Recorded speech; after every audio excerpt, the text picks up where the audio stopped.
Millions of Americans are unprepared for what's about to happen next. With the digital ID rollout intensifying, I don't think a lot of people understand the seriousness behind it. They might look at it like, oh, it's just a digital version of the driver's license. Oh, it's for convenience so you can get through the airport quicker. You will no longer need your physical passport. You can just scan your phone. I think people don't realize this is a one world system, that if you enroll, you are giving away your freedom.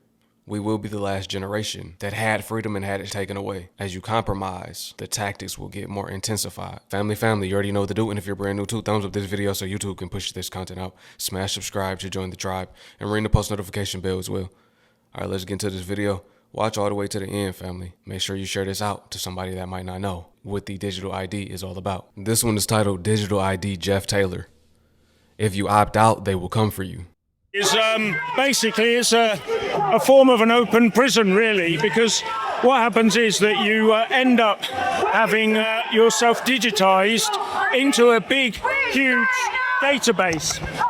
And there doesn't seem, as far as I can see, to be any way of siloing this data. All that will happen is that all your data will be known by government departments and their offshoots and any contractors they use. And I'm really worried that what happens then is that by mission creep, we end up with a situation where the powers that be can keep clamping down on people, stopping them doing what they want to do, stopping them buying things if they've already overgone their allowance, as it were, on whether it be meat, alcohol, fuel for your car, travel, number of airplane flights you take. Everything can all be monitored and can all be dealt with and stopped. Now, I'm a human, I make mistakes, I make errors, I've got wants and needs, and I want to get on with my life, and as long as I don't encroach on anyone else, then I should be allowed to get on with it. But what we're now saying is that the human race, everybody, everything you do, instantly encroaches on everybody else. So therefore, you must be stopped in doing what you're doing. That's totally unhuman. It's inhuman. It's satanic, actually. I don't like it. And we've got to, really have got to put the mockers on it. Really have. It's definitely satanic, inhumane. We're gonna get into the one law again as well. I'm gonna do a video on that. It may not be this one because I don't want to make this video too long, but we will do a video on the one law again. Once you use that portal or that website, then you are enrolled into their system where they can control everything that you do. And it starts with compliance. Once you comply, then you willingly give up your freedom for convenience, security, which eventually turns into complete control, totalitarianism. At this moment, we have a choice. Privacy is being fulfilled, and it could go one of two ways for those that don't want to comply. We could be persecuted, we could be locked up, we could be unalived. But it's better to be unalive for your soul than to feel that eternal hellfire. It is sinister, it is satanic, and you don't want to be a part of the satanic agenda. You don't want to be a victim of it either. Babylon is falling, you don't want to fall with Babylon. You don't want to be judged with Babylon. This is a global occurrence. It's not just the UK. In fact, when you look at it, the EU is now hardening up on its stance with ID cards, and they're looking at giving it to, in fact, they already can give an EU form of an ID system to children. And that's why Keir Starmer is now looking at 13-year-olds having the digital ID.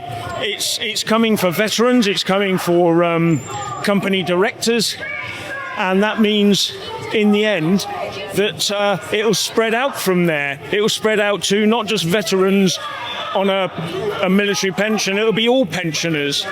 Speaking on Europe and Greece, just this month, they rolled out their personal identification numbers for all citizens. If you are a citizen there and didn't choose your first two prefix numbers by November 5th, the credentials were automatically provided to you, and it's mandatory that you have them. This system is replacing their EINs, is replacing their social security numbers. It's a one world system where they use one number across all government sectors. It's another name for the digital ID, because we know what they'll like to do is when people are hip to something, then they'll change the name of it, have a different name for the same system. And it's not just China, it's not just Europe. The version for America will be ID Me. The ID Me system, Not sure if y'all can see that. Use your verify ID.me identity to securely access government services. This will be used to pay your taxes. This will be used by the IRS, Social Security Administration, U.S. Department of Veteran Affairs, as he was speaking on the veterans, Department of Health and Human Services, California Deployment Department, EDD, New York State Department of Labor, Pennsylvania Department of Labor. It says save money. Those in the services, the military, will get access to benefits. You will get your benefits through this. Same way that benefits are on the chopping block right now is for a reason why they're making a whole debacle out of it. Because they're getting ready to roll out the digital system where you have to conduct all government services, which will be integrated with AI governance, the catalyst to pull it all together for total slavery. Whatever sort of pension you've got, and if you want to open a bank account, if you want to even enter into a shopping precinct, you know, the whole thing is just going to turn into swiping your card at every corner of the street for safety, for your safety, so we know where you are. And how long before that the grid is so controlled that you won't even have to swipe a card? You'll just walk and you'll be tracked. Yeah, whatever it might be. Some people, but And I'm not going to keep pausing it, but they're working on that too. You might not even have to scan your items because there will be RFID trackers and sensors on shopping carts. Interchangeable price tags that are tailor-made to you as an individual and what you're comfortable with paying, right? As well as, like I said, all of the cameras. They will know you by your behaviors. You won't even have to check out. The money will automatically come out of your bank account. That's how controlled it will be. That's how surveilled it will be. Yeah, whatever it might be. some people, but I just don't have a smartphone. But if you have networks such as 5G, you have facial recognition, Yeah. you cannot opt out. Well, no, You don't need a device. but the thing is, if you do opt out, the authorities will be looking for people who opt out so they can get them to opt in forcibly. And that's another fear I have. If someone decides to go and buy a lump of, I've got a lump of land, I'm going to put a caravan on it, I'm going to live there, there's a stream, I'm going to fish, I'm going to raise some chickens. All the authorities have to do is compulsorily buy your property. Put compulsory purchase. And there's nothing you can do about it. So I do wonder where this is going. Total grid control. The trouble is the people who are putting it in place somehow think they'll be immune. But they won't be, because at the end of the day they will be captured by their very own trap. There's a saying, there's no space on the ark. Right? No, yeah. Last thing I'll ask about is, so China has this system and they have a social credit score, but I think what they'll do here, because they speak about it in the WEF conferences, they'll have a carbon score. So you'll have carbon credits. It'll be based on that metric. It's carbon credits. It's things like, were you nice to your neighbour? Wish you had a professional business address and phone number instead of your home address and personal number? Credits. And did you say something nasty on social media? Credits. And if you haven't got those credits that say you're good on social media, you're nice to your parents, you're nice to your neighbours, if you haven't got that, you don't get social credits. Now, that means it doesn't matter how much money you've got in the bank. No social credits, no spendy money. And that is where we're at. Everyone, instead of earning money, will be trying to earn social credits. Right. Let's say now you got $1 million in cash. You might have $1 million in cash, but still they want to see that credit score.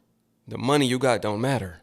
It's all about that credit score. Now this will be a score based on your behaviors in society. What have you done in the last 5 minutes? What have you purchased? What have you said to somebody on the phone? What have you posted on social media? Do you agree or disagree with the jab?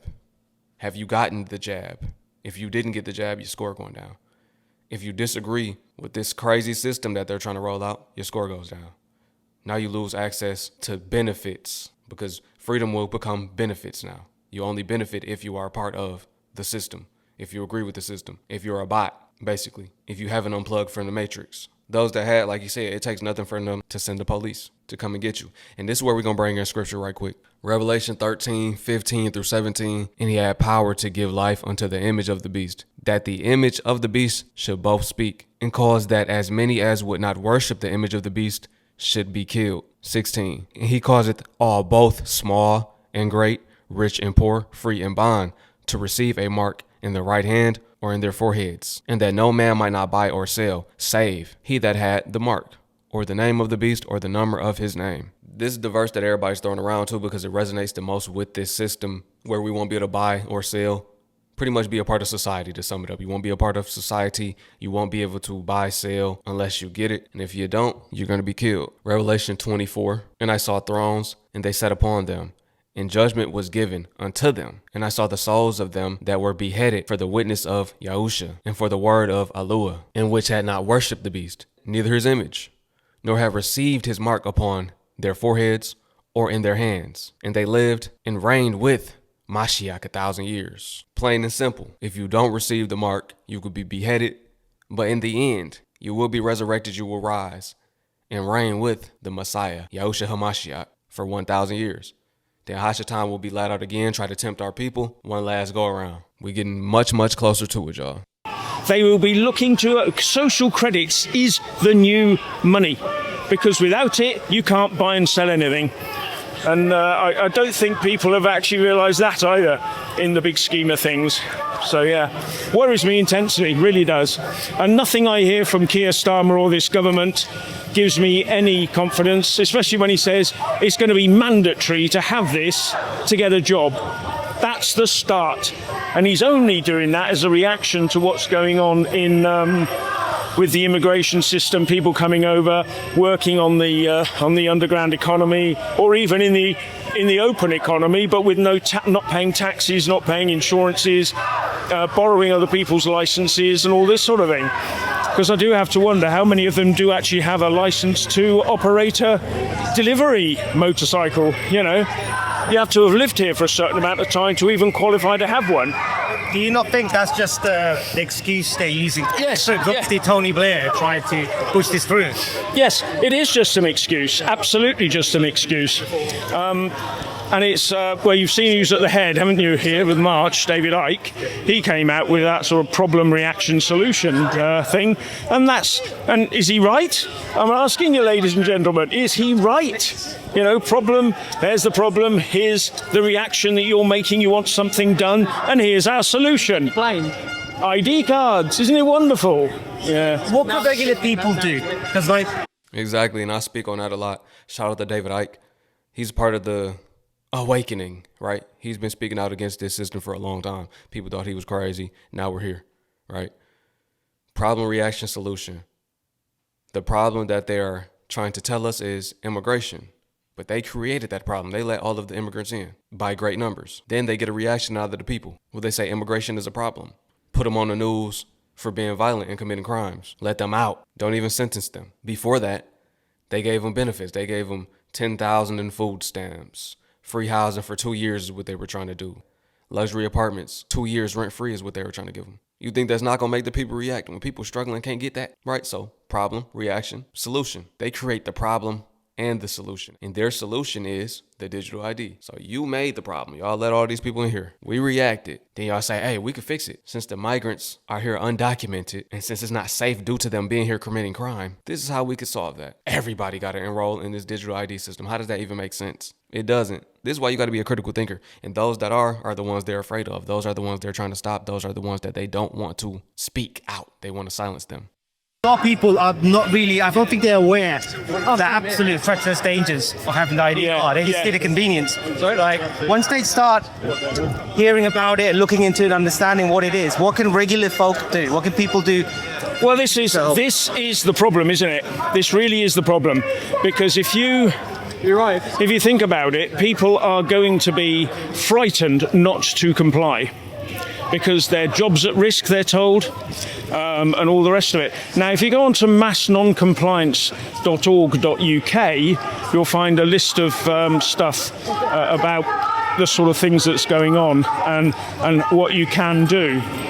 but it's going to take, I'm afraid to say, this is one of these situations in history where it's going to take a bit of courage and bravery to save the country. The country can't be saved. None of these countries can be saved. They all drunk from the cup of abominations. They all got rich off of slave labor. The workforce, that's modern day slavery. The corporations have gotten rich off of our backs. Judgment is for them. They can't stop what's coming. They can't stop the wrath of Yahuwah the Most High.